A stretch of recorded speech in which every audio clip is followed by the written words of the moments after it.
Hello friends, कैसे हो आप सभी का फिर से स्वागत है आपके यूट्यूब चैनल मेघा अग्रवाल के क्लासेस में। चलो, आज का जो हमारा टॉपिक है हिंदी का वो है क्रिया। हम स्टेप बाय स्टेप पूरे हिंदी ग्रामर को कंप्लीट करते जा रहे हैं अपना।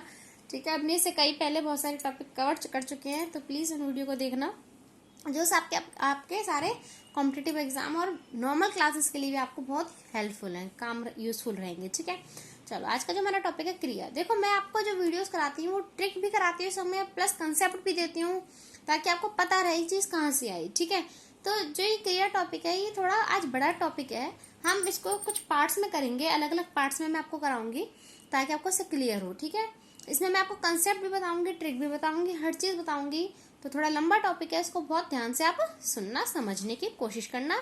तो इसलिए इससे बोर मत होना, इसमें इंटरेस्ट लेना। ठीक है, स्टार्ट करते हैं अपना टॉपिक क्रिया। क्रिया का पहले अर्थ बात करते हैं। क्या होता है? कार्य करना होता है। क्रिया का मतलब क्या होता है? किसी कार्य को करना। जिन शब्दों या पदों से यह पता चले कि कोई कार्य हो रहा है, जिस बात से ये पता चले कि कोई काम हो रहा है, किया जा रहा है, या उसे क्रिया कहते हैं। व्याकरण में कोई भी वाक्य बिना क्रिया के पूरा नहीं होता। ठीक है, जैसे देखेंगे आगे। क्रिया व्याकरण का एक विकारी शब्द है। विकारी मतलब कि परिवर्तन है, जो क्रिया को मतलब व्याकरण को क्रिया में लगाएंगे तो शब्दों का मतलब बदल जाएगा। इसका रूप लिंग वचन के पुरुष के कारण से बदलते हैं। अब लिंग के बचाव से वह काम कर रहा है, तो लड़का है तो रहा है, लगाया है, कर रही है, तो उस हिसाब से क्या हो जाता है, हमारी क्रिया बदल जाती है, वचन पुरुष के कारण बदल जाते हैं। तो क्रिया से पहले हम कुछ धातु पढ़ते हैं, हम धातु क्या होता है, फिर हम क्रिया स्टार्ट करेंगे। जिस मूल शब्द में क्रिया का निर्माण होता है उसे धातु कहते हैं। जिस मूल शब्द से, जिस मेन शब्द, मेन जो वर्ड है, उससे क्रिया का निर्माण हो जाए उसे हम क्या कहते हैं? धातु कहते हैं। धातु में ना जोड़कर क्रिया बन जाती है। अगर उसमें ना जोड़ दे तो वो क्या बन जाएगा? क्रिया। जैसे पहले खा था, खा हमारा धातु, इसमें मैंने ना जोड़ दिया, खाना। वह खाना खाता है, तो काम क्या हो रहा है? खाना, खाना खा रहा है, तो वो क्रिया क्या बन गई? हमारी क्रिया बन गई। पढ़ प्लस ना, तो ये क्या हो गया? पढ़ना। लिख, लिख क्या हमारा धातु है, तो उसमें ना जोड़ दिया, लिखना मेरी क्या बन गई? क्रिया। पिट प्लस ना, पिटना। ठीक है, खेलना, खेल प्लस ना, खेलना, बहुत सारी चीज है, तो ये क्या बन गया? हमारा क्रिया। शब्द निर्माण के विचार से धातु के दो प्रकार होते हैं हमारे पास, मूल धातु और सामान्य धातु। ठीक है, बाकी ये दो और हैं, ये अलग है। ये क्या है? यौगिक धातु और व्युत्पन्न धातु। मूल धातु भी हम बताएंगे, जो हमने सिंपल पढ़ा, ये मूल धातु होते हैं। खा, पढ़, लिख, पिट, ये क्या होते हैं? हमारे मूल धातु। सामान्य धातु जिसमें हम ना जोड़ देते हैं वो क्या बन जाते हैं? हमारे सामान्य धातु। सोना, रोना, धोना, खाना, पीना। ठीक है, तो ये हमारे क्या बन जाते हैं? सामान्य धातु। यौगिक धातु में जैसे हम कभी कभी उठना, बैठना, चढ़ना, उतरना, तो ये क्या होता है? हमारे यौगिक धातु होते हैं, जिसमें हम ऐसे जोड़ देते हैं, उठना, बैठना, चढ़ना, उतरना। ठीक है, ये हो गए यौगिक धातु। व्युत्पन्न धातु क्या होते हैं? जैसे पढ़वाना, बुलवाना, कोई चीज करवाना, पढ़वाना, बुलवाना, चलवाना, तो ये क्या होगा? वाना वाले शब्द इसमें व्युत्पन्न धातु होते हैं। ठीक है, देखो डिटेल से। मूल धातु, मूल धातु क्या होते हैं? ये धातु स्वतंत्र होती हैं तथा किसी अन्य शब्द पर अक्षत नहीं होती, मीन्स डिपेंड नहीं होती। ठीक है, जैसे खा, पढ़, लिख, जो, जा, सो इत्यादि, ये हमारे मूल धातु में पढ़ चुकी हैं। और मूल धातु में अगर हम ना जोड़ दे तो वो हमारी सामान्य धातु हो जाती है। जैसे बोल में ना जोड़ दिए, बोलना, पढ़ में पढ़ना, घूम में घूमना, लिख में लिखना, हंस में हंसना, देख में देखना, तो ये हमने जोड़ दिया तो हमारी क्या बन गई? हमारी सामान्य धातु बन गई। अब हमारा मेन टॉपिक स्टार्ट होता है क्रिया के भेद। क्रिया कर्म, जाति तथा रचना के आधार पर क्रिया के दो भेद होते हैं। कर्म, जाति तथा रचना के आधार पर कौन कौन से? अकर्मक क्रिया, सकर्मक क्रिया। ये खुद में एक बहुत बड़ा टॉपिक है। कर्मक क्रिया, सकर्मक क्रिया बहुत आता है हमारे पास। ठीक है, इसमें बहुत बड़ा टॉपिक है, इसलिए इसको ध्यान से समझने की कोशिश करो। अगला आता है, पहले हम स्टार्ट करते हैं, पहले डिटेल में पढ़ते हैं अकर्मक क्रिया। अकर्मक क्रिया क्या होता है? कि अकर्मक, हमें शब्द से ही पता चल रहा है। अकर्मक मीन जिसमें कर्म ना हो, कर्म के बिना, उसे हम क्या बोलेंगे? अकर्मक क्रिया। तो जिस क्रिया के कार्य का फल कर्ता पर ही पड़े। बात एक ही है, डेफिनेशन ही तो दी है मैंने कि भाई कर्म ना हो, सिर्फ कर्म तो नहीं है, बात किस पे कर रहे हैं? कर्ता पे ही पड़ जाए फल, उसे अकर्मक क्रिया कहते हैं। जैसे तैरना, कूदना, सोना, ठहरना, उछलना, मरना, जीना। कैसे? जैसे देखो सेंटेंस के साथ वह पढ़ता है, तो पढ़ कौन रहा है भाई? वह, कर्ता पे फर्क पड़ रहा है ना, वह पढ़ता है। ठीक है, तो यहाँ अभी सकर्म कराऊंगी, आपको क्लियर हो जाएगा कैसे क्या होता है। वे हंसते हैं, तो जो हंस रहा है वो कौन है? वे। तो कर्म, वो जो हमारे पास क्रिया का कार्य का जो फल है, मतलब प्रभाव किस पे पड़ रहा है? कर्ता पे पड़ रहा है। सीता खा रही है, तो खा कौन रहा है? सीता रही है। सांप रेखता है, रेखता कौन है? सांप। तो जिसका फल किस पे पड़े? जिस क्रिया के कार्य का फल, इस क्रिया के कार्य का फल किस पे पड़ रहा है? कर्ता पे पड़ रहा है, उसे हम क्या बोलते हैं? अकर्मक क्रिया। मीरा गाती है, तो गा कौन रहा है? मीरा। अब सकर्मक क्रिया क्या होता है भाई? तभी तुम्हें पहचान में समझ में आएगा कि अकर्मक सकर्मक में क्या अंतर है। सकर्मक मतलब कर्म के साथ। जैसे वह चढ़ाई चढ़ता है, अब मैं बोलूं वह चढ़ता है, तो ये क्या हो गया मेरे पास अकर्मक, जिसमें कर्म नहीं है। वह चढ़ता है, चढ़ता कौन है वह, चढ़ कौन रहा है वह, पर यहाँ क्या है चढ़ाई, वह चढ़ाई चढ़ता है, तो कर्म क्या कर रहा है चढ़ाई को, यहाँ कर्म क्या हो गया चढ़ाई, तो वह चढ़ाई चढ़ता है। समझ में आ गया डिफरेंस कि अकर्मक और सकर्मक में क्या अंतर है, समझ में आया कि ठीक है। तो वह खुशी से हंसता है, अब मैं खुशी हटा दूं, वह हंसता है, तो ये अकर्मक हो गया, जिसमें हमारे पास क्या है कर्म नहीं है, वह हंसता है, पर वह खुशी से हंसता है, तो यहाँ पे कर्म आ गया कि मैं किससे हंस रहा है, खुशी से हंस रहा है। नीता खाना खा रही है, तो नीता क्या कर रही है, खाना को खा रही है। बच्चे जोरों से रो रहे हैं, बच्चे रो रहे हैं, ये तो बच्चे जोरों से रो रहे हैं, तो कर्म आ गया कि भाई काम काम क्या कर रहा है, वो जोर से रो रहे हैं। श्याम फिल्म देख रहा है, तो समझ आया, तो यहाँ पे क्या है फिल्म क्या हो गया हमारे पास, कर्म जुड़ गया, तो श्याम फिल्म देख रहा है। तो अब नेक्स्ट मैं इसको जो कराऊंगी ट्रिक के साथ, ठीक है। मैंने आपको बताया था इस वीडियो में मैं आपको कंसेप्ट और ट्रिक दोनों कराऊंगी। अब सकर्मक क्रिया को पहचानने का तरीका क्या होता है, देखो ट्रिक क्या है हमारे पास। आपको कुछ नहीं करना है, एक जगह क्या लिख लो, एक जगह किसको। अगर दोनों के आंसर आपको टिक मिल गए तो वो सकर्मक हो गया, अगर दोनों के आंसर आपको एक का भी क्रॉस मिल गया तो वो क्या हो जाएगा आपके पास अकर्मक हो जाएगा, ठीक है। अब जैसे आपके पास है दर्जी कपड़े सिल रहा है, तो मैं पूछती हूँ कि दर्जी क्या सिल रहा है, दर्जी क्या सिल रहा है, तो बोलोगे कपड़े। दर्जी किसको सिल रहा है, कपड़े को सिल रहा है, तो मतलब ये दोनों बात फिट बैठ रही है, तो ये दोनों टिक हो गए। इसका मतलब ये क्या हो गया मेरे पास सकर्मक क्रिया हो गया। अब ऐसे अगर मैं दूसरा बोलती हूँ कि पूजा हंसती है, तो हम बोलेंगे पूजा क्या हंसती है, तो आप बोल रहे पूजा हंसी को हंसती है, ठीक है। बट पूजा किसको हंसती है, तो हंसी को हंसती है, नहीं भाई ये तो बात बनी नहीं ना, सेंटेंस गलत हो गया, तो इसका मतलब ये क्रॉस हो गया।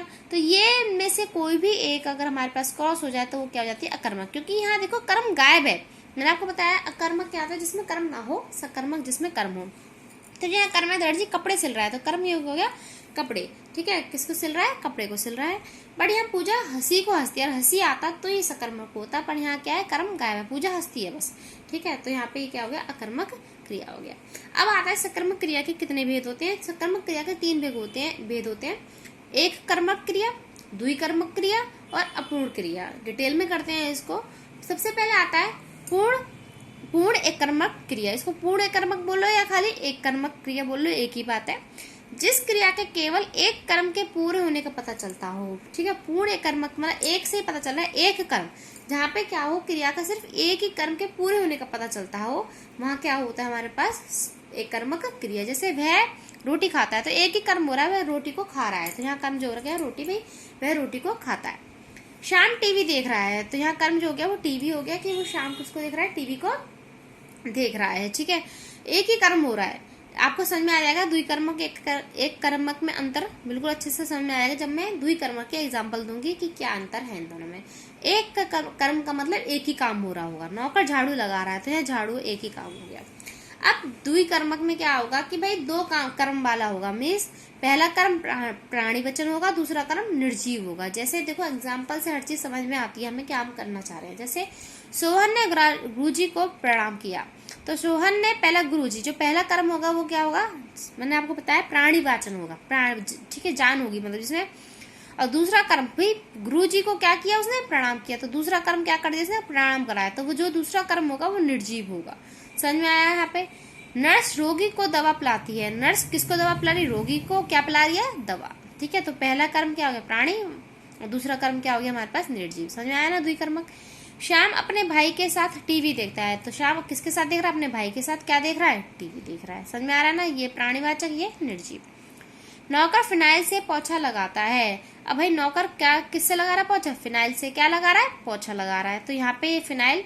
अब आप कहोगे भाई नौकर यहाँ पे जो हो गया नौकर हो गया प्राणीवाचक, ठीक है, फिनाइल से पोछा लगाता है। क्लियर है इतना, ठीक है, द्विकर्मक एक कर्मक। नेक्स्ट हमारे पास अपूर्ण क्रिया। अपूर्ण क्रिया में क्या होता है, जब क्रिया के होते हुए तथा क्रिया और कर्म के रहते हुए भी अकर्मक और सकर्मक क्रिया स्पष्ट अर्थ में ना दे, ठीक है। भाई क्रिया है पर तथा और कर्म भी है, क्रिया भी है कर्म भी है, बट फिर भी हमें अकर्मक और सकर्मक का अच्छे से पता स्पष्ट ना हो रहा, ना पता चल रहा हो, तो वहाँ अपूर्ण क्रिया होती है।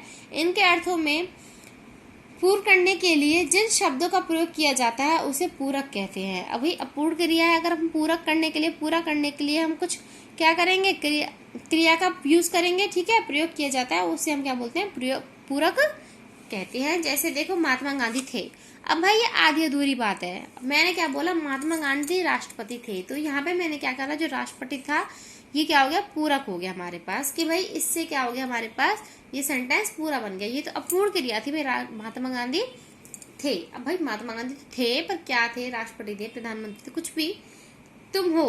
अब ये क्या, तुम हो ना, तो यहाँ समझ में नहीं आ रहा कि क्या है, तो अपूर्ण क्रिया हो गई। पर तुम बुद्धिमान हो, तो हम यहाँ कुछ बता रहा है, इसको कंप्लीट करने के लिए हमने पूरक क्रिया इसको लगाई है। अपूर्ण क्रिया के अंदर भी दो भेद होते हैं। अपूर्ण के अंदर अकर्मक क्रिया भी होती है और सकर्मक क्रिया होती है। तो ये थोड़ा कंफ्यूजिंग है, आप करोगे जब क्लियर हो जाएगा, जब हम एग्जाम्पल MCQs करेंगे, क्वेश्चंस करेंगे इसके बेस पे, तो आपको बहुत अच्छे से इसको क्लियर हो जाएगा। ठीक है, अब अपूर्ण क्रिया क्या होती है, अपूर्ण अकर्मक में जहाँ कर्ता स्पष्ट नहीं होता, मीन्स कर्ता के बारे में हमें पता नहीं चलता कि कौन है। सकर्मक में क्या होता है, कर्म स्पष्ट नहीं होता। ठीक है, बस ये ध्यान रखना, अपूर्ण में कर्ता स्पष्ट नहीं होता, सकर्मक में कर्म स्पष्ट नहीं होता। ठीक है, जैसे अतः, इनके अर्थ को स्पष्ट करने के लिए इनके साथ कोई संज्ञा या विशेषण का पूरक लगाया जाता है। कोई संज्ञा या विशेषण हमें जोड़ना पड़ता है। जैसे वह रहा, अब वह रहा हमें नहीं पता भाई क्या है, अकर्मक हो गया, यहाँ पे कर्ता स्पष्ट नहीं है, वह क्या रहा, भाई कर्ता के बारे में कुछ पता नहीं चल रहा डिटेल में, तो हमने इसको लिखा वह बीमार रहा। तो यहाँ पता चल गया अब कर्ता के बारे में कि वह क्या रहा, बीमार रहा। समझ में आ रही ना। तो जहाँ कर्ता के बारे में स्पष्ट ना हो, वह अपूर्ण अकर्मक क्रिया होती है। तो यहाँ हमने पूरक लगाया, संज्ञा या विशेषण लगानी पड़ती है, तो हमने यहाँ लगाया वह बीमार रहा। अब आपने उसे बनाया, अब आपने उसे बनाया, यहाँ पे कर्म के बारे में बताया, आपने उसे क्या बनाया, भाई हमें नहीं पता चल रहा ना क्या बनाया, कर्म नहीं पता चल रहा कि क्या करा आपने उसके साथ, क्या कर्म करा जो उसे बनाया, तो यहाँ कर्म स्पष्ट नहीं हो रहा। ठीक है, तो आपने उसे महान बनाया, तो हमने यहाँ महान पूरक लगा के हमने इसको क्या मान किया, पूरक क्लियर कर दिया कि आपने उसे महान बनाया। क्लियर है सकर्मक के बारे में। ठीक है, हमने कर लिया, पूर्व क्रिया के भेद बता दिए। आगे देखते हैं। अब देखो, अब संरचना या प्रयोग के आधार पर हम क्रिया के भेद पढ़ेंगे। अभी तक हमने क्रिया के दो भेद पढ़े, कर्मक क्रिया, सकर्मक क्रिया। सकर्मक क्रिया के फिर से तीन भेद पढ़े थे, एक कर्मक, द्विकर्मक और हमने अपूर्ण क्रिया। फिर से अपूर्ण क्रिया के फिर दो भेद पढ़े थे, हमने क्या पढ़े थे, अपूर्ण सकर्मक और अपूर्ण अकर्मक। ठीक है, तो हमने पढ़ लिया। अब हम संरचना या फिर प्रयोग के आधार पर क्रिया के हमारे पास 11 भेद होते हैं, जिसमें से 4 बहुत इंपॉर्टेंट होते हैं, सामान्य क्रिया, संयुक्त क्रिया, नाम धातु क्रिया, प्रेरणार्थक क्रिया तो इंपॉर्टेंट है। आगे के हैं पूर्वकालिक क्रिया, तात्कालिक क्रिया, कृदंत क्रिया, यौगिक क्रिया, सहायक क्रिया, सजाती क्रिया और विधि क्रिया। तो अब इन 11 को हम स्टेप बाय स्टेप डिटेल से पढ़ेंगे, पर मैं इसमें नहीं, आपको नेक्स्ट क्लास में इनको डिटेल से पढ़ाऊंगी, क्योंकि अभी मैं आपको सारा करा दूंगी तो आप कंफ्यूज हो जाओगे और ये बहुत लंबा हो जाएगा। ठीक है, तो पहले आप इसको अच्छे से देखिए, समझिए, फिर मैं आपको नेक्स्ट क्लास में इनके पूरे डिटेल में इसके सारे पार्ट को एक डिटेल से एक्सप्लेन करूंगी। ठीक है, तो प्लीज वीडियो को लाइक शेयर सब्सक्राइब करें। Thank you.